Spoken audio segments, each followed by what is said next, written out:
السلوك نوت الرياضة نوت الصبح كما مولا شيخ هشام قباني شيخنا الحقنا دستور يا سيدي مدد مدد سيدي مدد الحق. أعوذ بالله من الشيطان الرجيم بسم الله الرحمن الرحيم لا حول ولا قوة إلا بالله العظيم دستور يا سيدي مدد الحق. طريقة الصحبة والخير في الجمعية. تفضل حضرة مولانا سلطان الأولياء قائلا بسم الله الرحمن الرحيم. Jamaah majlis dzikir, setelah dzikir dan maulid sedikit saya akan bacakan sedikit suhbah dari Maulana Syekh Nadim Al-Haqqani. Bismillahirrahmanirrahim. Indama nasma'u kalimata haqq yaqul wa amanna wa sadaqna hadhihi syari'atuna. Kata Maulana Syekh Nadim, ketika kita mendengarkan kalimat hak,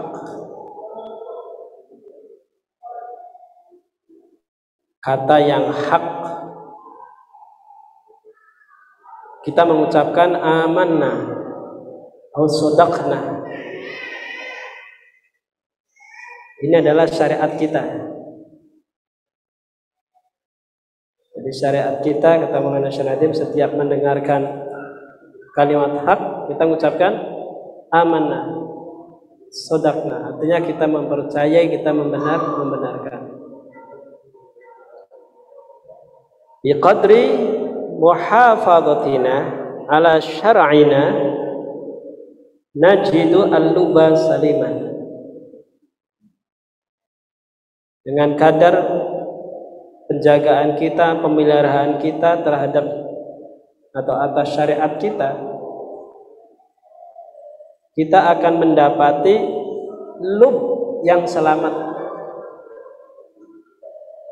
hati yang selamat, hati yang salim. Ini Maulana menggunakan redaksinya lub.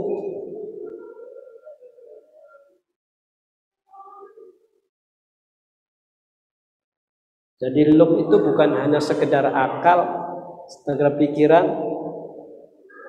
ya, tapi yang paling dalam. Karena ketika Allah berfirman, inna fi khalqis samawati wal ardi wa ikhtilafil laili wan nahar la ayatil liulil albab. Bahwa dalam penciptaan langit dan penciptaan bumi dan pergantian siang dan malam, malam dan siang, itu ada tanda, la ayatin, sungguh ada tanda, ada ayat yang bisa melihat ayat buat siapa? Liulil albab. Kalau lihat terjemahannya bagi yang punya berakal. Tapi ketika diartikan akal, menggunakan artikan akal, tapi redasnya bukan liulil uqul, tidak, liulil albab. Jadi lub ini di dalam lagi daripada akal. Artinya apa? Akal yang tidak terkontaminasi oleh hawa nafsu, lub ini.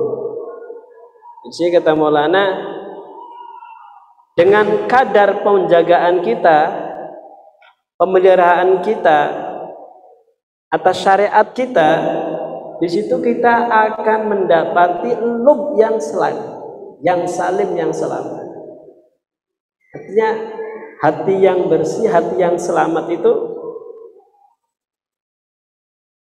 ada kaitannya dengan kadar penjagaan kita, pemeliharaan kita dengan syariat.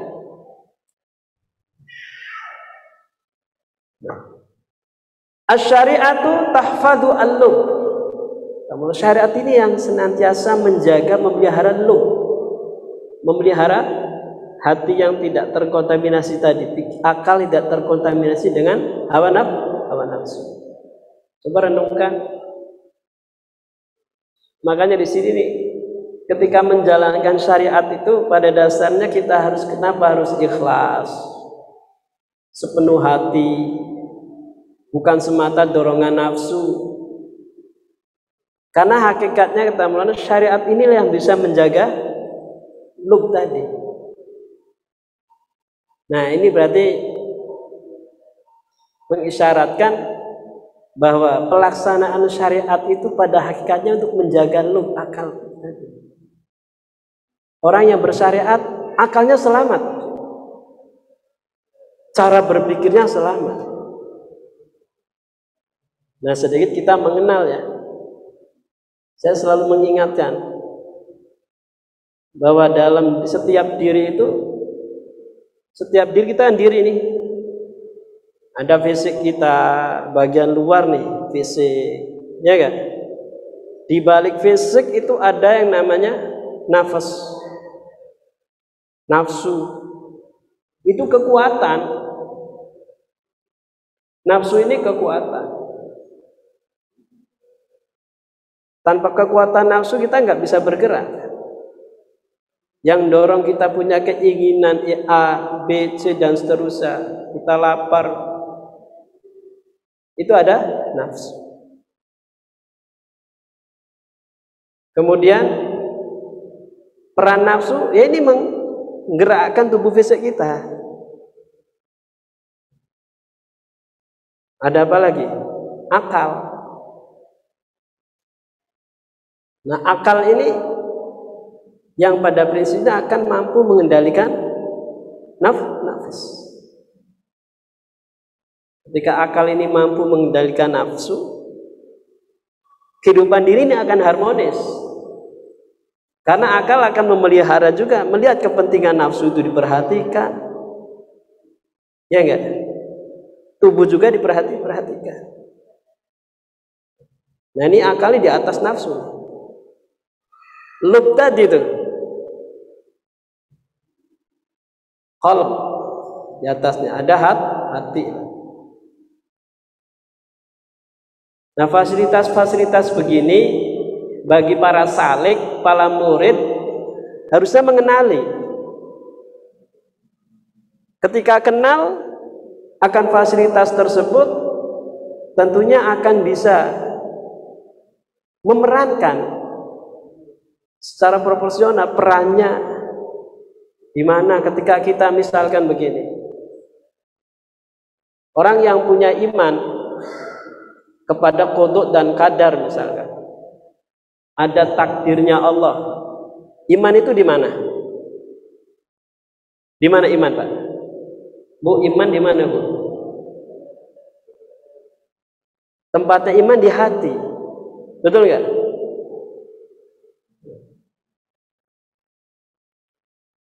Kemudian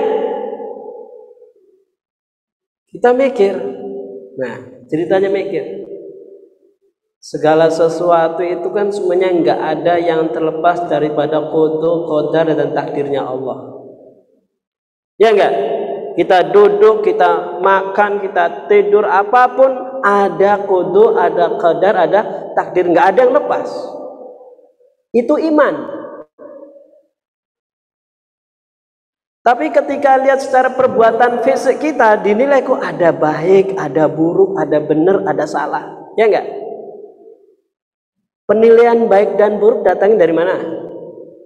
Bisa membedakan mana yang baik, mana yang buruk, mana benar, mana salah dengan apa? Akal. Betul enggak? Iya kan? Kita menganalisis menggunakan apa? Akal. Hadza hak, hadza batil, itu apa? Akal. Karena peran akal itu, maka tadi akal yang salim itu, akal yang sehat itu, ya kan? Nanti ada korelasi, ada hubungan dengan syariat. Kata Maulana, dengan kadar penjagaan kita, pemeliharaan kita tersyariat, akan menjaga lub kita, akal kita selamat.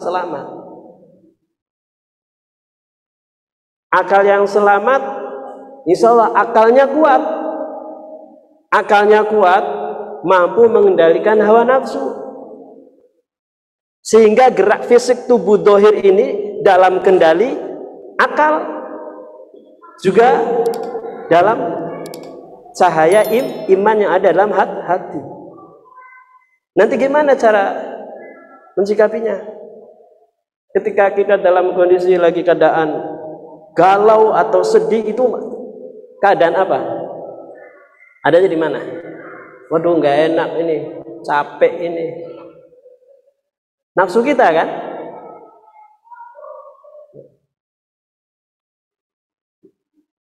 Namun ketika hal seperti ini terjadi, kita disuruh apa? Ikhtiar. Betul nggak? Ketika ikhtiar yang dilibatkan apa? Akal. Memilih. Ini peran akal ini. Kalau hati udah selesai. Ini sudah kodok dan kodarnya Allah kok. Tapi Allah kasih kita akal untuk berikhtiar. Sehingga ketika kita muncul dalam hatinya, tawakal kepada Allah. Tawakal itu gimana? Apakah diam? Ya. Akalnya gerak. Gerak akalnya didorong, disinari oleh hati yang ada, iman yang ada dalam hati. Ini syariat mengalir begitu. Sehingga tindakan kita ketika akan dilakukan secara fisik, melihat akal memantau, hati mencahayai terus. Selamat kan? Karena munculnya syariat itu dari sana, dari Allah Subhanahu wa Ta'ala turun. Nah, pantas orang yang menjaga syariat akalnya selamat.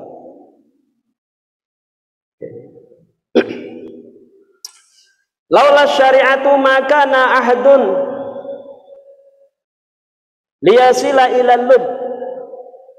Sekiranya tidak ada syariat, seseorang tidak akan bisa sampai kepada lub. Kata Maulana. Jadi betapa pentingnya syariat. Kita temukan apa itu maknanya syariat, realitas syariat itu seperti apa? Apakah realitas syariat itu hanya dipahami? Apa hanya paham syariat? Renungkan itu. Kaifa ilal haqiqah ila syariah. Tidak akan sampai kepada hakikat. Juga ilah syariat kepada syariat. Hakikat sampai ke syariat juga ada. Ada yang menghubungkan kan? Makanya para sufi ini, Bapak Ibu yang saya hormati, para arif, bagaimana menjelmakan, membumikan pengalaman-pengalaman spiritual yang ada di dalam hatinya, yang ada di alam ruhnya, ada di hati, supaya terjelma, bisa dipahami, dilaksanakan. Ada lub itu yang jadi media menyederhanakannya pakai lub yang bersih tadi. Akal yang bersih. Makanya contoh datanya syariat itu sebenarnya dari sana kan, yang tidak terbatas. Kok jadi terbatas? Gimana prosesnya? Pasti menggunakan lub. Contoh sederhana, Rasulullah SAW menerima wahyu dari Allah. Kalamullah itu tidak terbatas, tanpa huruf, tanpa suara, tanpa rupa. Ya enggak? Kemudian kita menyaksikan bacaan ayat-ayat Al-Quran sebagai kalamullah. Ada prosesnya enggak? Ada prosesnya enggak? Kenapa munculnya jadi bahasa Arab? Ya enggak? Karena Rasulullah kan Arab. Jadi turun dari hati, ruh ke hati, turun ke akal Rasulullah yang berbahasa Arab lisannya terjemah. Coba kita kalau renungkan itu, lihat hakikatnya syariat nantinya. Subhanallah. Jadi kita jangan anggap remeh dengan syariat. Guru kita mengajar seperti itu. Kaifa li ajli durri lu'lu'. Al-lu'lu' yakunu fi sadafi la yakunu kharijahu wa dakhil as-sadfi yahfatu dur. Wa syari'atu mithlu sadaf hatta tajida al-haqiqah Wa illa la yajidu insan lu'lu'an. Ini bikin satu perumpamaan begini Maulana. Coba perhatikan bagaimana mutiara.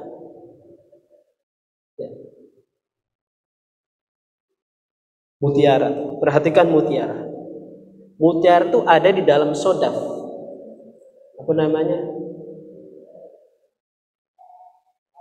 Kerang ya. Yang gitu. Dalamnya isinya mutiara ada di situ. Layakunu kharij, bukan di luar. Bukan di luar. Wadakhilu sodaf yahfadudur. Nah, di dalam kerang itulah mutiara terpelihara. Nah, syariat itu seperti kerang yang menjaga mutiara. Nah, hakikat itu seperti terjaga dalam syariat. Jadi syariat ini adalah menjaga hakikat. Dalam ranahnya maka ada keterbatasan secara zahir kan. Wa illa, kalau tidak ada itu kerang yang menjaga mutiara, maka manusia tidak akan bisa mendapatkan mutiara. Nah, kita untuk mendapatkan hakikat itu seperti itu. Mulanya jaga itu syariatnya. Jangan sok-sok nggak perlu syariat. Pasti ada syariatnya untuk menjaga. Wa nahnu, kata Maulana, tariqatuna musyayyadatun bi syar'il matin. Tariqat kita ini diikat dengan syariat yang kokoh yang kuat. Waqad sahabtu li sayyidi Maulana 40 aman. Kata Maulana Syahnatin, itu saya 40 tahun bersuhbah bersama beliau selama 40 tahun. Maulana Syahnatin bersama dengan Syekh Al-Faiz. Ma wajadtuhu fiha mukhalifan li syar'i. Aku tidak menjumpai satupun yang menentang, yang berselisih dengan syariat.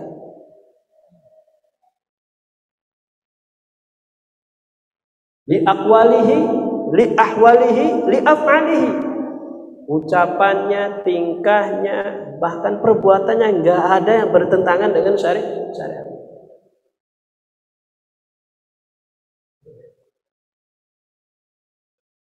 Subhanallah. Bismillahirrahmanirrahim. Hadatsana hadratu syekhina Sultan Ali Abdul Dagestani an kaifiyati wusulil ibadah ila hadratil haq. Jadi satu subah yang tadi kaitannya bahwa syariat itu penting sekali untuk menjaga hakikat. Jadi jangan kita hati-hati ya. Dan kita merasa kemudian sudah bertoreko sekian tahun merasa sudah hakikat, nggak butuh lagi syariat. Syariat itu harus sebagai penjaganya ya. Biar mutiaranya nggak hilang, nggak kemana-mana, terpelihara. Dalam diri kita kan hakikat dalam hati kita kan, ya enggak? Syariatnya apa? Dengan akal kita, dibungkus akal kita. Karena akal kita inilah yang akan membawa kita berinteraksi secara sosial dengan sesama manusia. Ketika akal digunakan, diperankan mengendalikan nafsu dan tubuh kita berinteraksi dengan semanusia itu dengan hakikat juga. Jadi bukan hanya dohnya saja. Membawa akalnya, karena ada hakikat. Dan ini penting. Biar kita melihatnya jangan sampai kalau hakikat itu di sana saja gitu loh. Ternyata hakikat inilah menjelma sampai ke kesulitan. Ini makanya pendekatan para sufi, pendekatan tasawuf itu tajalli, manifestasi. Sesuatu yang bertajalli. Kalau tajalli kan dari Allah, nggak pernah selesai, nggak pernah habis, ngalir terus limpah. Berbeda dengan pendekatannya hanya mengambil secara teori atau konseptual. Selesai kadang, tajabi, lama-lama kurang. Kalau tajali, melimpah terus, nggak pernah habis. Nah ini, para aulia itu seperti itu. Mengajarkan murid-muridnya dalam suluk itu. Ngapa harus ada suluk, ngapa harus ada uzlah, itu untuk mengangkat. Jadi akhlak-akhlak yang buruk, kebiasaan-kebiasaan buruk nanti akan terangkat, akan terlepaskan kalau kita mau suluk, uzlah. Makanya guru kita mengajarkan nawaitul arba'in, nawaitul itikaf, khalwat, uzlah, itu untuk mengangkat, melepaskan karakter-karakter, melepas mendetach dari attachment, dari keterikatan harus suluk. Kalau nggak suluk nggak akan, nanti akan bersama ego saja, sama nafsu saja. Kalau suluk, dzikir ini benar-benar berperan. Makanya orang bertakwa, tadi saya sampaikan, dzikir itu jadikan yang prioritas, yang utama.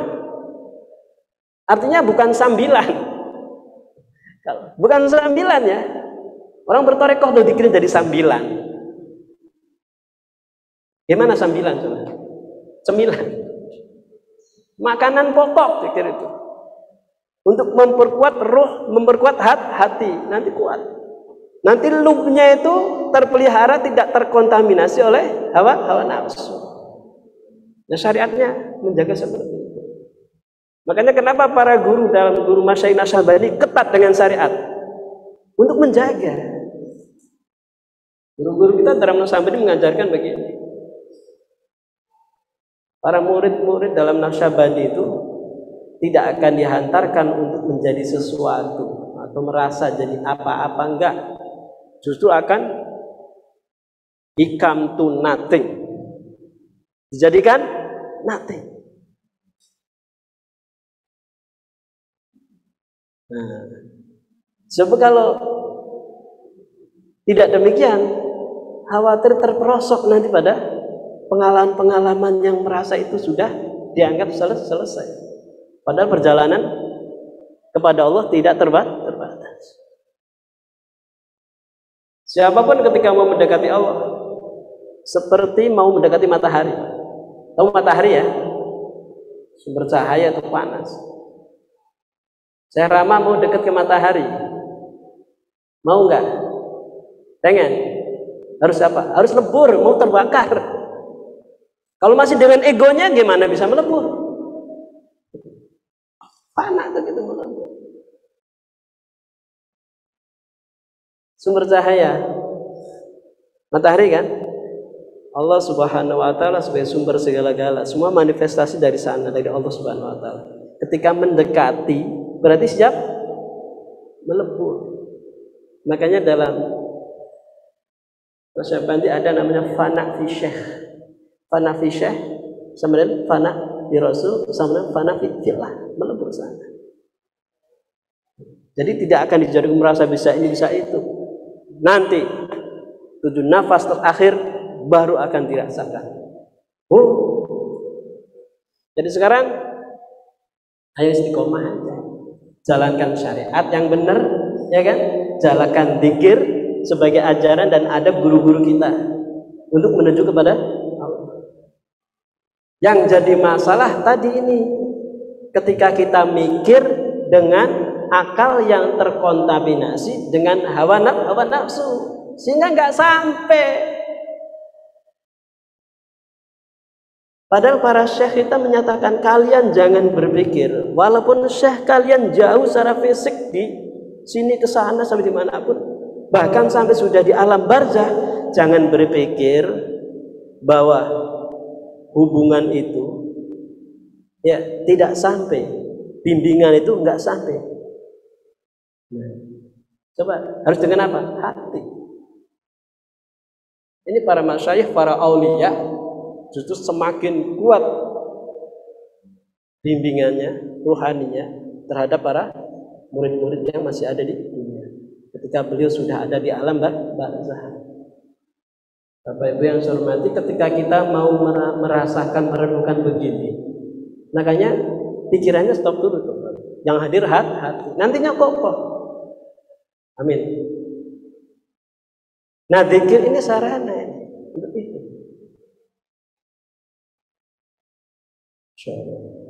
Wa nahnu tariqatuna musyayyadatun bisyar'il matin. Hadatsana hadatsatu Syekh Syekhuna Sultanul Auliya Abdullah Dagestani an kaifiyati usul ibadah ila khatil haq. Sini Maulana Syekh Nadim memberikan subah baru lagi kaitannya dengan Maulana Syekh Abdul Faiz Dagestani berbicara kepadaku, kata Maulana Syekh Nadim, tentang caranya, tentang cara sampainya seorang hamba ke hadirat Allah Al-Haq. Waqad syaraha qaulahu sallallahu ta'ala. Keren Syekh menjelaskan firman Allah Ta'ala, ilahi yas'adul kalimut thayyibu wal amalus salihu yarfa'uhu. Surat Fatir ayat 10. Ilahi, kepada Allah. Sana yas'adu, naik. Al kalimut at-thayyib, kalimat yang thayyib, yang baik. Wal amal as-salih, dan amal saleh. Yarfa'uhu, mengangkat. Ai kaifiyata su'udil amal at-thayyib, bagaimana amal yang baik itu bisa naik. Qala Maulana, kata Maulana Syekh Nadim, dan Syekh mengatakan, kalimatul la ilaha illallah kalimatul ikhlas. Kalimat la ilaha illallah disebut kalimat ikhlas.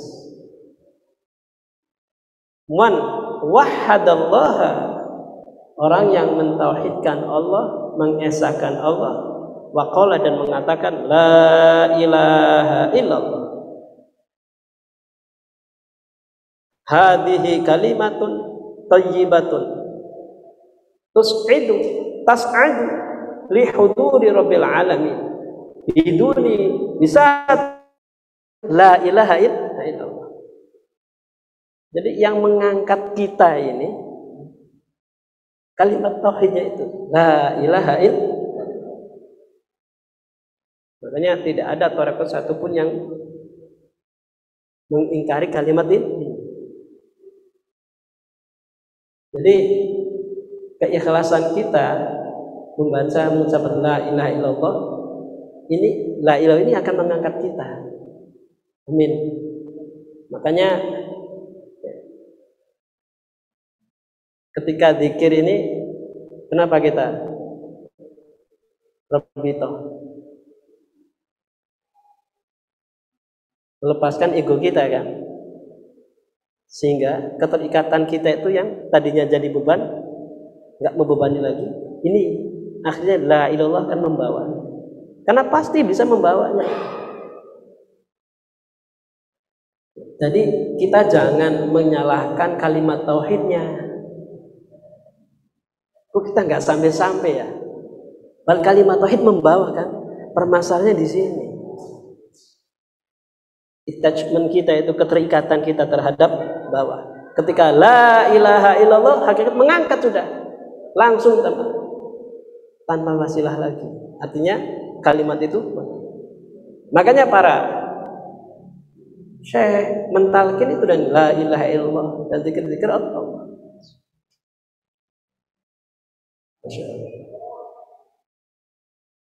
Tad'i ila hudurillah biyadi qudratin ilahiyin,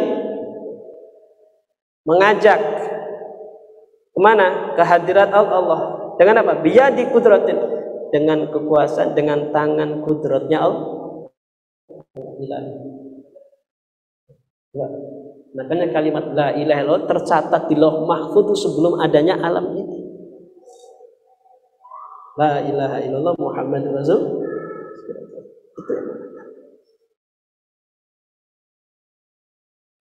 Terus wa yukhriqu laha al-hujub, dengan la ilaha illallah tadi hijab-hijab itu akan terbakar. Masafata sab'is samawat, jarak 7 langit itu hijab-hijab. Idan mutlaqun liman takallama bitilkal kalimat thayyibah musaddiqan fi qalbihi aw ghairi dzalik bi lisanihi. Bagi orang yang mengucapkan kalimat tersebut dengan sepenuh hati, tasdik dengan hatinya, Wa nahnu naqulu kama yaqulu ahlul haqiqah ma taharraf syafatu 'abdin bi kalimatin thayyibatin hatta yastaqirra at-tasdiq fi qalbihi. Tuh. Maulana, kami mengatakan sebagaimana para ahli hakikat berkata, ya, bibir seorang hamba tidak pernah bergerak dengan kalimat thayyibah kecuali hatta yastaqirra at-tasdiq fi qalbihi. Jadi bibir yang menggerakkan kalimat thayyibah ini akan menjadikan tasdik, keyakinan itu kokoh di dalam hati. Jadi yang mengangkat itu adalah apa? Zikir atau kalimat thayyibah. Bahkan amal kita akan diangkat. Hadza kalamu Sayyidi Muhyiddin. Nah, ini kalam atau perkataan Sayyidi Muhyiddin. Qala Maulana Syekh Abdul Faiz mengatakan, al-muhim qabulul 'abdi li rabbih azza wa jalla. Yang terpenting sebenarnya hamba bisa diterima oleh Allah. Ya. Itu penting. Maka tujuan benar-benar kita penghambaan kita diterima seperti apa? Dan tadi ya, ajaran-ajaran para syekh, para sufi, terus tazkiyatun nafs. Makanya ayo, dan subhan awal tadi, akal kita libatkan untuk spiritual. Kalau demikian akal kan bisa melihat ke atas, bisa ke bawah. Ini peran akal nih. Ke atas melihatnya apa? Oh, kenal akhirat. Gitu loh. Ke bawah, oh iya ada dunia. Akal akan syariat itu yang menjaga akal bahwa akhirat itu yang abadi, kenal dengan akal kita. Karena akal itu senantiasa sudah kenal sama Allah sudah.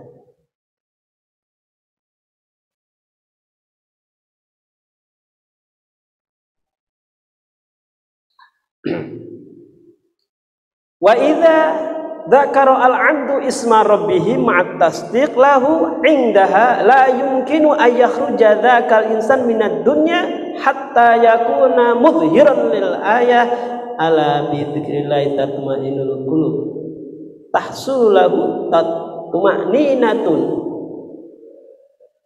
Seorang hamba yang menyebutkan nama Rabb disertai tasdik dalam hati, maka ketika itu tidak mungkin manusia yang senantiasa menyebutkan nama itu ketika nanti keluar dari dunia itu dia terlepas daripada iman.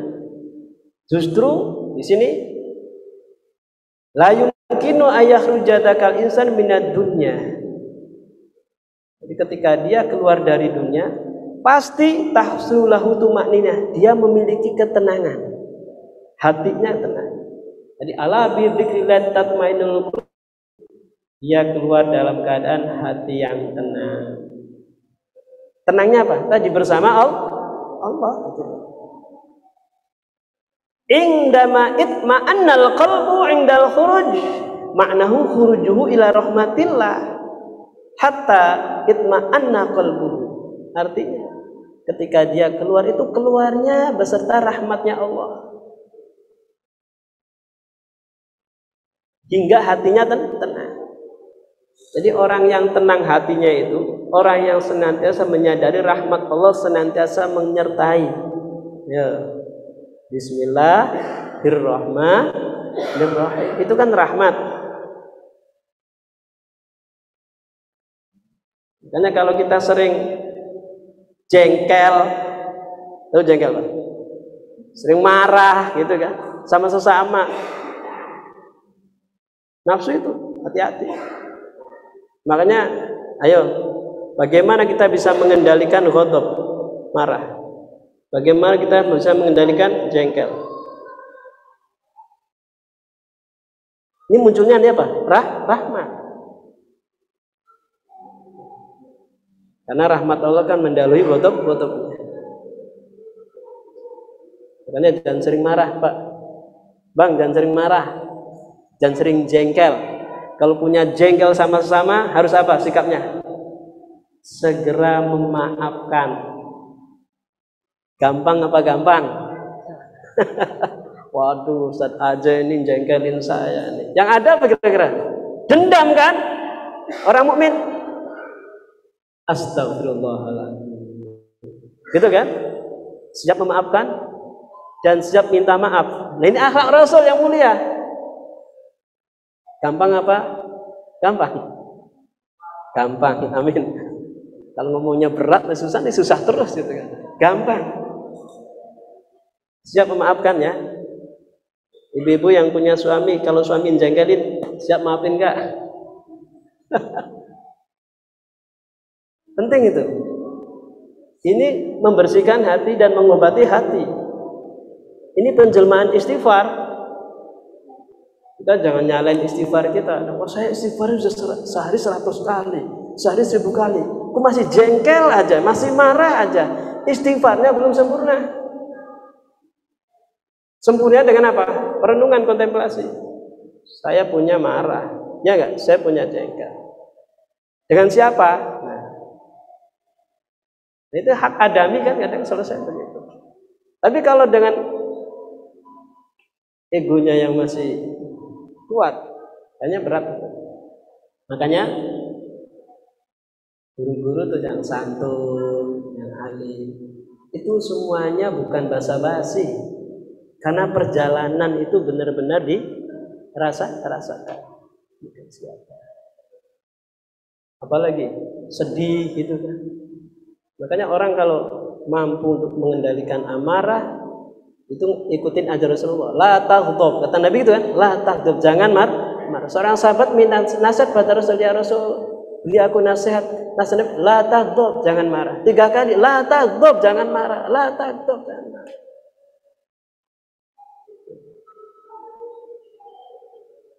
Nah, kalau kita sudah punya rasa marah begitu, itu jadi sampah, Bu. Jadi sampah. Sampah dalam diri kita.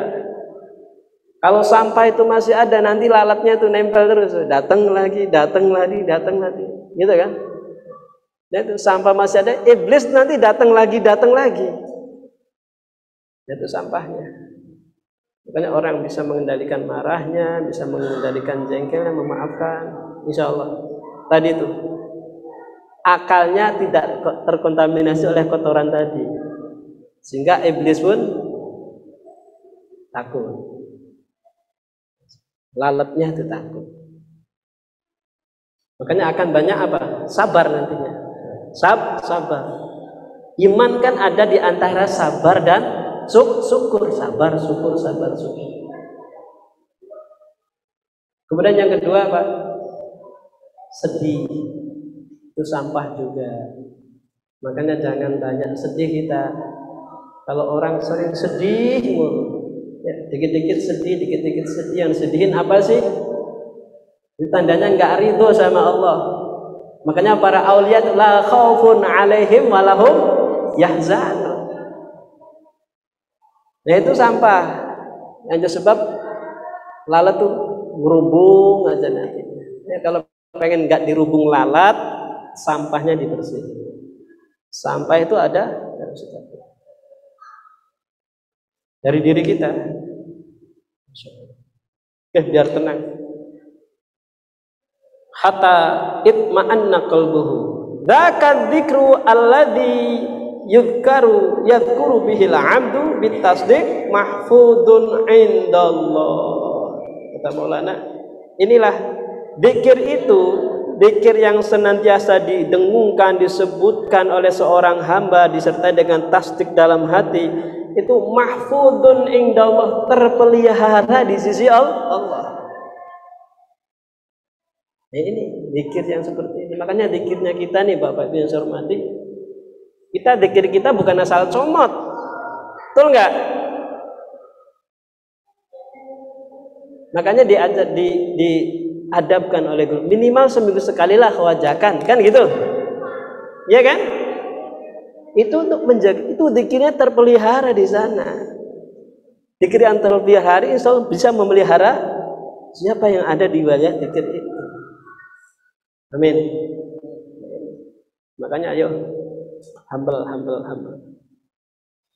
Wa yakhruju al-'abdu ila rahmatillah mutmainnan qalbuhu bi barakati dzaka dzikr. Seorang hamba itu akan keluar ke rahmatnya Allah dalam keadaan hatinya tenang. Dengan apa?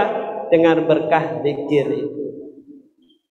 Ayo, kita kan kalau zikir ala bi dzikrillah tatmainnul qulub, bala ya Allah, Allah. Ini zikirnya ini sudah terpelihara dengan oleh guru-guru oleh Rasulullah dan di sana oleh Allah. Ayo dibangun nih keyakinan begini, dijaga sehingga merasa betapa butuhnya zikir itu melindungi kita, perlindungan Allah termanifestasi dalam zikir. Tsumma sa'ala Maulana an kaifatul khusyuk tutmainnah fil qalbi kaifa yakun. Kemudian Maulana bertanya, bagaimana ketenangan itu bisa tercapai di dalam hati kita? Bagaimana caranya? Wajaba qailan, Maulana menjawab, anna dzikra yunadzifu wa yutahhiru sahibahu. Zikir itu senantiasa membersihkan dan mensucikan pemilik zikir. Ini kalau kalimat begini dari para syekh, dari guru kita harus benar-benar jaga adab kita, yakin. Bukan basa-basi. Senantiasa membersihkan dan mensucikan. Hadhihi awalu darajah. Inilah derajat pertama. Tingkat pertamanya peran zikir itu membersihkan, mensucikan. Makanya kalau zikir harian Naqsabandi banyak Pak ya. Artinya setiap waktunya kalau bisa mulazamah terus zikir. Itu membersihkan, mensucikan. Makanya menjalankannya harus ikhlas dengan sepenuh hati. Kalau dengan nafsu udah capek ya, 1.500 lagi. Zikir lagi, di sholat baca Yasin, di sholat baca Tabar, di sholat baca An-Nahl, habis sholat baca As-Sajdah, nanti baca Tabar. Tiap waktu ada. Itu zikir juga kan? Niatnya zikir semuanya.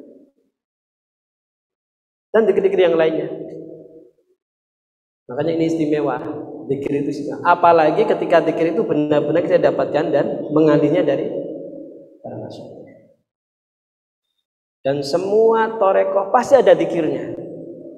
Pasti ada. Itu derajat pertama. Hadhihi awalu darajah allati yakhdumu biha adzikru li sahibihi. Dan disinilah yang bisa membantu ya, para murid, para salik itu zikir. Makanya peran zikir ini penting sekali untuk bisa membantu kita melayani kita dalam proses.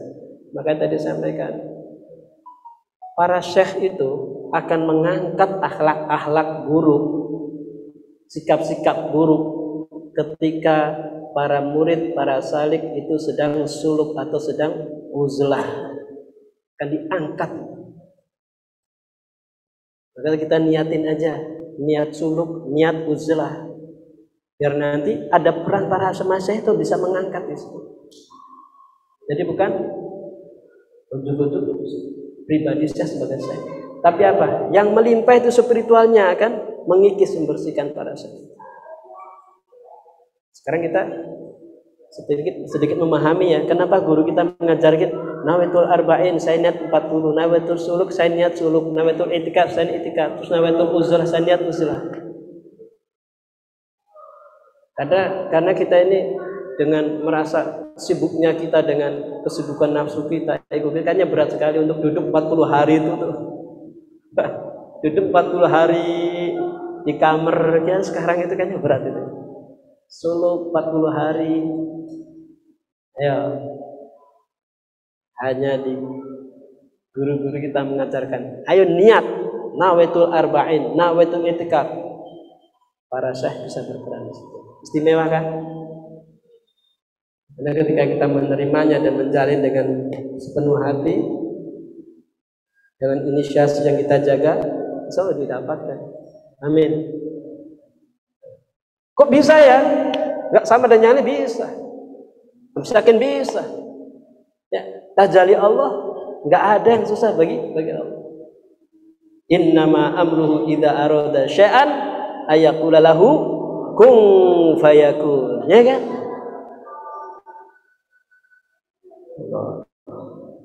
Tuh. Bagaimana itu derajat pertama? Haitsu yutahhiruhu wa yunaddifu hatta la yabqa atharul khabath min sahibihi yaumal qiyamah.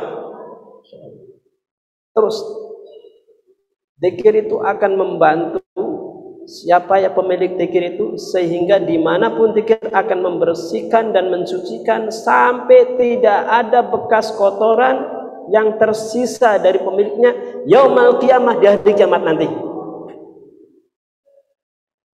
Bapak Ibu, ini pentingnya syekh, pentingnya kita punya mursyid sampai hari kiamat perannya.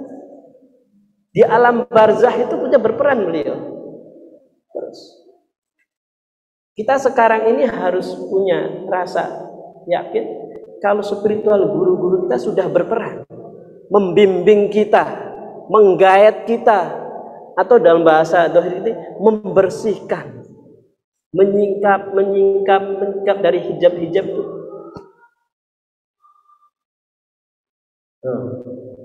Jelas berkiamah. Wa yakunu mu'akhodan alaihi. Terus dipegang, dirangkul. Hadza amalu dzikri wa natijatuhu hadhihi tuma'ninatu fil qulub. Nah, inilah perbuatan zikir, perannya zikir, dan buahnya zikir apa? At-tuma'ninah fil qulub. Tenanglah kita, hati kita itu bersama para guru kita, spiritual kita. Ini buah daripada zikir. Jadi mudah-mudahan kita sudah menjalankan zikir, kita merasa punya bersama syekh kita, gitu kan, tidak terjaga ila yaumil qiyamah. Saya ingatkan kembali, para syekh kita itu enggak membawa dirinya. Para masyayikh tidak membawa dirinya, beliau bersama Rasulullah membawa Rasulullah. Rasulullah enggak membawa dirinya, Rasulullah bersama Allah. Ketika kita ikut ajar kita menyatu melebur di sana, sama kita tidak membawa dirinya. Kita duduk duduk begini, yakinin ini ada spiritual para guru, ada spiritual Rasulullah, ada Allah. Itu bangun, bisa enggak Pak? Itu maknanya stop thinking itu begitu loh. Makanya adab-adab dalam suhbah itu udah kita bersama syekh kita itu gitu. Yang ada apa kita? Istighfar, tadabbur, tafakur, terus nanti terantarkan itu. Istighfar lagi, syukur lagi, gitu kan? Alhamdulillah. Jadi nggak perlu ngeritik-ngeritikin guru-guru kita lagi. Akan jadi kotoran. Alhamdulillah, amin. Itu prinsipnya bersuhbah dengan para masyayikh kita dibersihkan. Amin. Kita zikir, kita dibersihkan. Itu kita. Nah tadi nanti tuh bahwa kita akal kita atau lub kita selamat, bersih, tidak terkontaminasi hawa nafsu.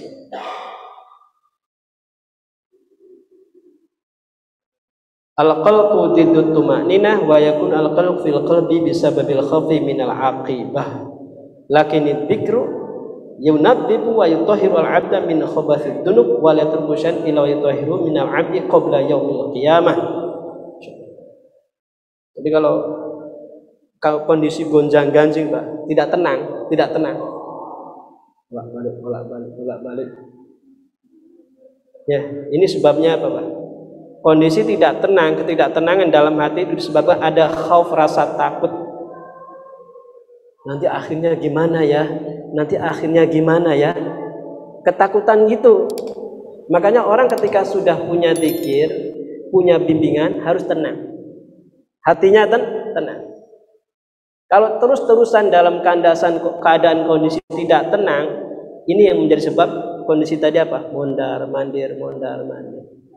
Ini pelajaran buat kita Bapak Ibu yang saya hormati. Ketika kita sudah masuk satu toreko, punya syekh, udah jelek anteng, go in, masuk total. Artinya apa? Jalani istiqomah, arungi itu. Kalau masih mikir lagi tadi kursi nggak tenang-tenang, nyari. Betul nggak? Sampai kapan nanti nggak akan selesai.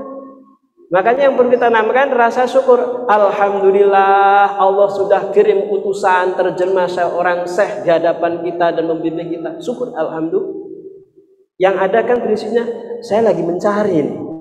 Saya lagi mencari guru, mencari yang berperan nafsunya, pikirannya enggak dengan hati, sehingga ketika Allah kirimkan itu Rasul yang terwujud seorang di hadapannya enggak tahu, karena hatinya enggak siap. Nah, makanya dalam guru kita Bapak Ibu hormati, toreko itu banyak, bukan hanya 40, bukan hanya 43, bukan hanya 50, bukan. Sebanyak Nabi. Bu, Nabi ada berapa, Bu? Jumlah Nabi berapa? Berapa?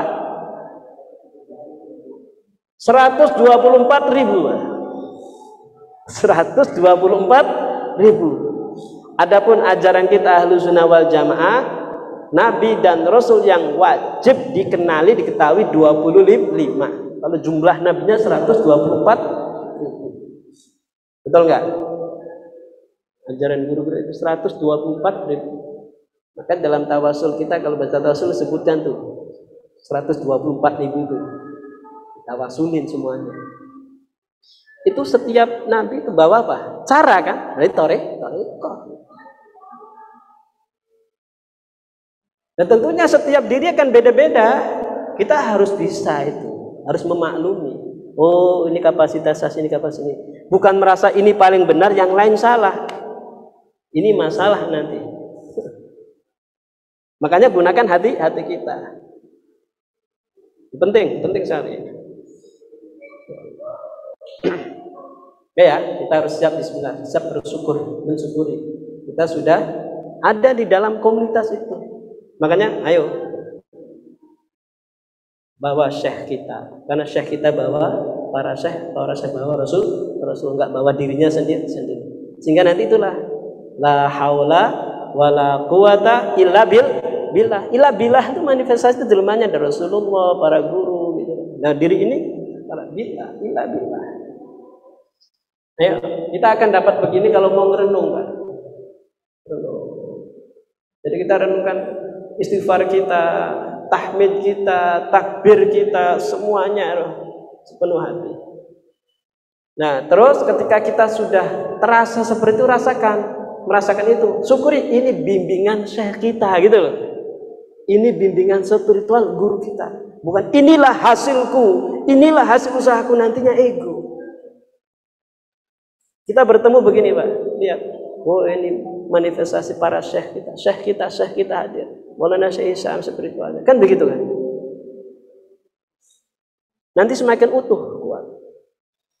Ini untuk menjaga keutuhan. Mudah-mudahan ini benar-benar jadi petunjuk buat kita. Amin ya rabbal alamin. Nah, di sini dzikir itu senantiasa membersihkan, mensucikan seorang hamba dari kotoran-kotoran dosa, dan tidak walayatul syai'an illa yutahhiru minal abdi qabla yaumil qiyamah. Tidak akan meninggalkan sedikit pun kotoran itu, terus akan tersucikan dari hamba qabla yaumil qiyamah, sebelum hari kiamat terus disucikan. Amin. Perannya guru tuh. Ayo, yang merasa jadi muridnya Syekh Isam Syekh Nadim, yakin gak begini? Masih mikir? Dipertanyakan jadi cintanya pada Syekh kita.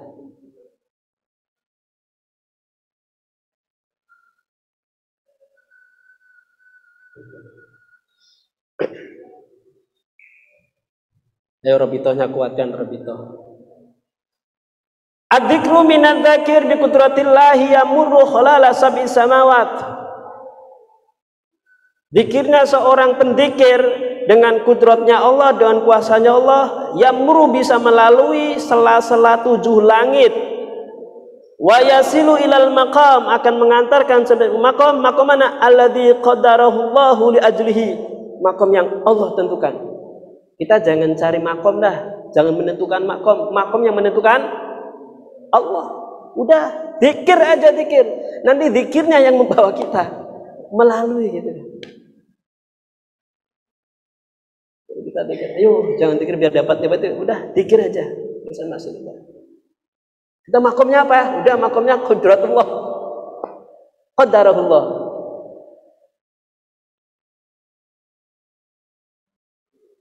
Lidzikri dzakirin maqamun fawqa sab'i samawat.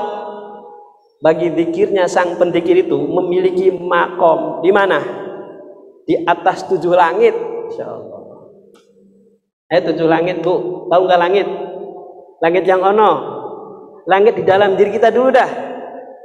Apa harus arti langit, Bu? Pak, langit itu kan keberadaan, betul nggak? Ada nggak langit? Bisa nggak kita pegang? Ada, tapi nggak bisa diindra. Diparahin sono, mana ya langitnya ya? Ya dalam diri kita ada langit itu, Pak. Ada nafsu, betul nggak? Nafsu ada nggak? Ini yang dekat fisik kita nih, langit pertama nih, nafsu kita. Coba diraba, Bang Lukman, sebesar apa tuh langit nafsu kita? Seluas apa? Ukurnya susah kan? Tapi ada nggak? Ada. Akal. Di atasnya langit lagi menurut saya. Akal ya. Ada nggak dalam diri kita? Ada nggak akal? Coba diukur luasnya. Bukan fisik ya, bukan otak, akal. Otak kan fisiknya, akalnya. Itu langit. Hati, ada nggak hati? Nah, kita merasakan iman itu dengan hati. Nafsu, akal, hati, atau qalbu. Kemudian ada ruh. Ruh ini ada sir. 5 tuh. Khofi. 6, ke-7 akhfa. Nah, zikir itu memiliki makom di atas 7 langit. Coba Pak, nembus kita. Enak kan? Jadi langit di dalam diri. Karena manusia ini miniaturnya, ya kan, alam kan. Ada langit, ada bumi kan. Nah, tubuh fisik ini buminya, gitu loh. Fisik ini buminya, alam paling bawahnya. Langitnya apa? Nafsu, akal, hati, ruh, sir, khofi, akhfa, itu langit. Ayo kenalin itu. Bimbingan itu ada di situ semuanya. Zikir akan mengangkat, nerobos sampai di atas langit 7. Masya Allah. Ya Allah. Li dzikri dzakirin maqamun, bagi zikir orang-orang yang zikir itu ada maqam. Maqamnya fawqa sab'i samawat, di atas 7 langit. Ma'anna ma baina sama'i wa sama'. Tuh, jarak antara langit satu dan langit berikutnya berapa? Khamsumi'ah am, 500 tahun perjalanan, Pak. Jaraknya 500 tahun. Zikir bisa melalui, Pak. Satu langit satu, langit berikut 500 tahun perjalanan. Lakini dzikra yamuru fi lahdatin minal lahadhat. Tapi zikir hanya sekejap saja. Bisa bus lebih daripada pesawat apa itu. Ya. Rasulullah ketika Mi'raj berapa lama? Tahun-tahun nggak itu? Itu zikir. Fi lahdatin minal lahadhat. Sekejap aja. Allati la yastati'u ahadun ay ya'rifaha, di mana seseorang tidak akan bisa melihatnya, menyaksikannya kejapan itu. Kana yaqulu maulana tamthilu dzalika syad indama yutlaqu ar-rasus 'alal hadith. Wa min taufiq. Al-Fatihah. Ar-Rahmanir Rahim. Mudah-mudahan ini menjadi motivasi terus untuk menjaga zikir kita. Zikir yang berkualitas tadi, zikirnya tadi karena tadi tidak membawa diri tapi membawa para syekh membawa Rasul membawa Allah bersama Allah. Amin ya rabbal alamin. Segala maaf, kita bacakan Fatihah buat guru kita, Syekh kita Maulana Syekh Isyam, Maulana Syekh Natil dan para masyayikh. Syekh Faiz Dagestan. Al-Fatihah. A'udzubillahi minasyaitonir rajim. Bismillahirrahmanirrahim. Alhamdulillahirabbil alamin arrahmanir rahim maliki yaumiddin. Iyyaka na'budu wa iyyaka nasta'in ihdinas siratal mustaqim siratal ladzina an'amta 'alaihim. Akhir saya mohon maaf. Kenapa saya bacakannya belakangan ya? Kadang biar kalau misalkan agak kepanjangan zikirnya tetap sudah selesai, karena kita tetap menjadikan zikir yang prioritas. Zikir prioritas. Di antara sebab kita dapat inspirasi ilmu ini karena berkah daripada zikir dan para masyayikh itu. Amin. Terima kasih. Assalamualaikum warahmatullahi wabarakatuh.